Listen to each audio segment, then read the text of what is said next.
Ketika sebuah video game ramai dan laku di pasaran, serta memiliki banyak penggemar dan disukai oleh para gamer, tidak heran jika banyak orang yang akan menunggu sequel dari game tersebut. Tapi terkadang hasilnya tidak sesuai dengan yang diharapkan. Bukannya memuaskan, malah memuakan. Maka dari itu berikut adalah 7 sequel game paling mengecewakan versi Begabol.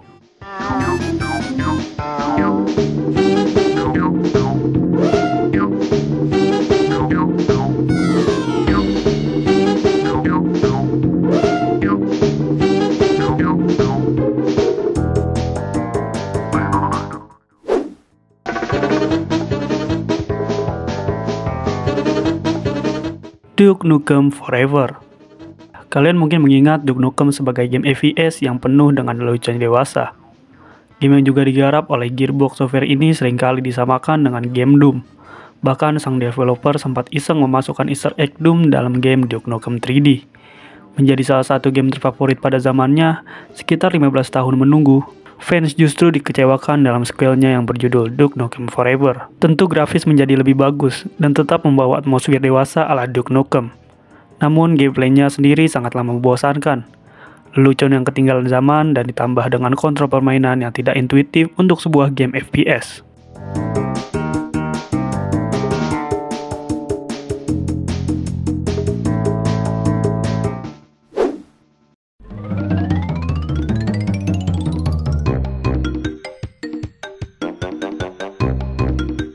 Mass Effect Andromeda. Mass Effect tentunya menjadi salah satu game terbaik yang digarap oleh BioWare bersamaan dengan Dragon Age. Walau memang serial bergenre shooter action RPG ini masih kaku dalam game pertamanya, sequel kedua dan ketiganya bisa menghadirkan gameplay yang lebih solid. Ditambah dengan penyajian cerita ala visual novel penuh dengan karakter-karakter unik dan menarik. Walau demikian, kesuksesan para sequelnya nampaknya tidak berlaku pada sequel keempatnya yang berjudul Mass Effect Andromeda. Sebuah sequel sudah seharusnya digarap dengan lebih ambisius daripada prequelnya. Namun Mass Effect Andromeda justru benar-benar hadir sebagai Mass Effect yang penuh kekacauan. Mulai dari penyajian cerita yang membosankan, gameplay penuh dengan bug, dan glitch yang merusak estetika permainan. Dan tentu yang paling kontroversial adalah animasi yang jelek untuk ukuran game AAA zaman sekarang.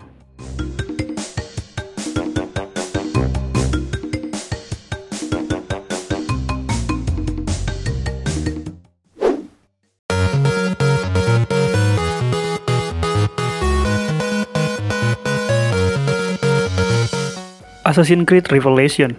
Assassin's Creed langsung menjadi game yang sukses saat pertama kali rilis pada tahun 2007. Game action stealth garapan Ubisoft ini menghadirkan permainan open world dan parkour yang pada saat itu menjadi salah satu genre yang paling diminati oleh banyak orang. Assassin's Creed 2 kemudian hadir dengan lokasi baru dan tentunya hal-hal baru yang membuat serial game tersebut semakin fenomenal dan menjadi serial tahunan Ubisoft. Cerita Assassin's Creed 2 dilanjutkan dalam cerita Assassin's Creed Brotherhood yang juga tidak kalah seru dengan para prequelnya. Namun pada Assassin's Creed Revelation yang dibuat sebagai penutup cerita Assassin's Creed 2 justru berakhir mengecewakan. Memang jalan cerita yang disuguhkan dalam game ini masih menarik, namun minimnya fitur maupun elemen gameplay yang baru membuat game ini jadi terasa cepat membosankan. Hal tersebut ditambah dengan latar permainan yang tidak seindah game-game sebelumnya, membuat game ini menjadi salah satu game Assassin's Creed yang tidak meninggalkan kesan berarti, selain sebagai penutup cerita sang karakter Ezio Auditore.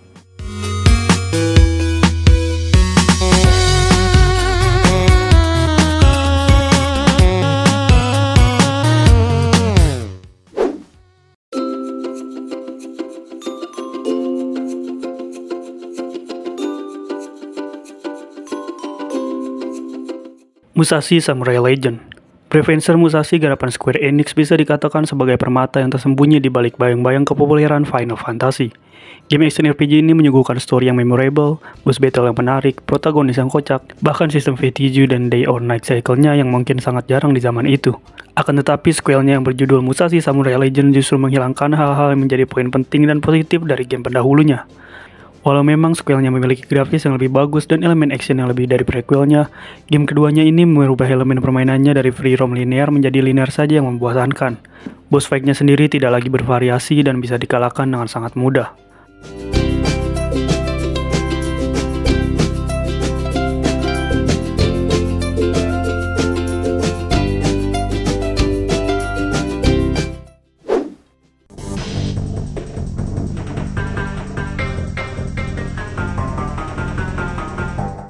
Borderlands The Prequel. Borderlands garapan Gearbox Software hadir sebagai game FPS yang menggabungkan elemen RPG.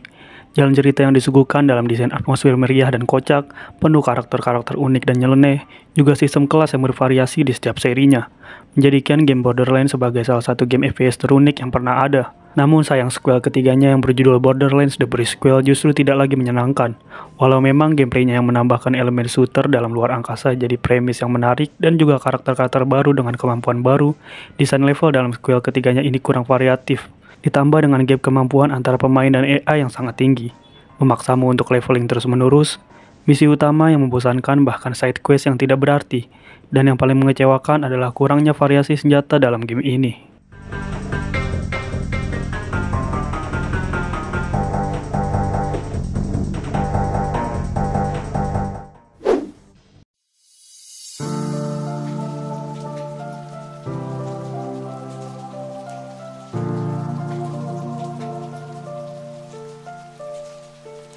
Devil May Cry 2. Buat kalian yang belum tahu, awalnya Devil May Cry direncanakan sebagai lanjutan dari serial Resident Evil yang keempat.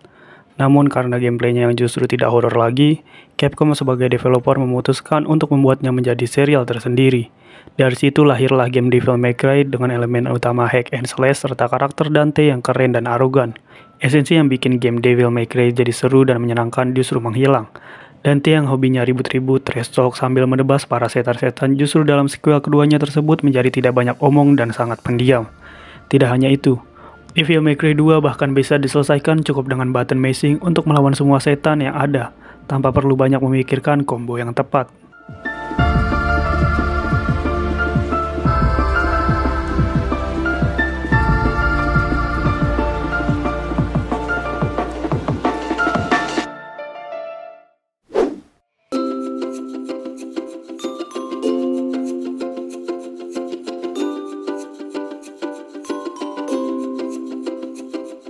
Dragon Age 2. Dragon Age Origins garapan BioWare terkenal memiliki elemen gameplay dan battle system yang solid, serta penyajian jalan cerita yang menarik, penuh dengan karakter-karakter dengan latar belakang uniknya masing-masing. Namun yang menjadikan sebagai game RPG fenomenal pada zamannya adalah pemain dapat memilih jalan ceritanya sendiri, yang nantinya akan memiliki konsekuensi yang berbeda pada ending, bahkan pada game-game berikutnya. Akan tetapi sequelnya yang berjudul Dragon Age 2 justru tidak hadir seperti yang diharapkan.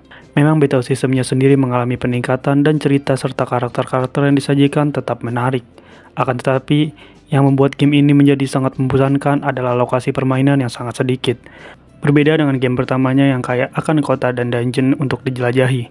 Hal membosankan lainnya adalah desain antar dungeon yang tidak jauh berbeda satu sama lain, membuat permainan terkesan berulang-ulang.